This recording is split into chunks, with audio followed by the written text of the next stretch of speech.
Hello, my name is Don Dagenet. I'm one of the volunteer preview speakers for the Lyric Opera Guild, and I'd like to welcome you to this little snippet about Verdi's Rigoletto, which is the next opera upcoming at the Lyric Opera of Kansas City in March. Imagine yourself for a second as being one of the most famous composers in the world, and you have just written a song which you know is going to be a great hit. You know that this is going to be one of the most popular songs ever written.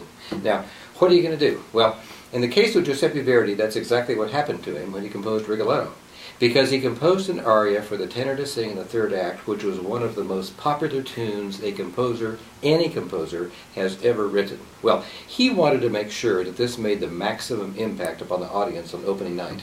And an opening of a Verdi opera was a big deal in Italy back in those days. People were going to be hanging from the rafters.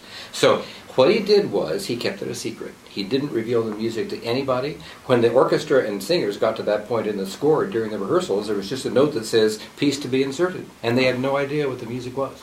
Well, he waited until the dress rehearsal before the opening night, and then for the first time on strict secrecy, he allowed the singer, who was delighted to see the music for the first time, and the orchestra to play the accompaniment.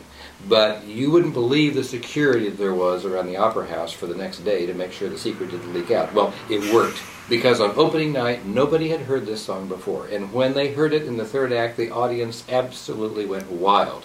And they've been wild about it ever since. It's an aria called La Donna è mobile, which means women are fickle, which is rather ironic, because actually it's the man singing the aria who's more fickle than the women, but that's what the aria is about. And it is a great hit just as much today as it was the day it's first performed. You will enjoy it. And Rigoletto, by the way, is full of lots of other wonderful music as well. It's actually one of the great, great operas that marries words and music together perfectly to tell a very dramatic and very involving story. You know, years later, Verdi was sitting around a table with a bunch of fellow composers and his publisher, and they were talking about the greatest Italian operas ever written. And there was debate about this opera and that opera and the virtues of this one or that one. And Verdi sat back, as was his wont, and said very little. But when the conversation was over, he just said, "Well, what about Rigoletto?" And they all sat back and thought, and they could agree that nobody had ever done it better. So I guarantee you, you'll enjoy it at the Lyric, and you too will walk out of the theater humming La Donna è mobile, I guarantee it.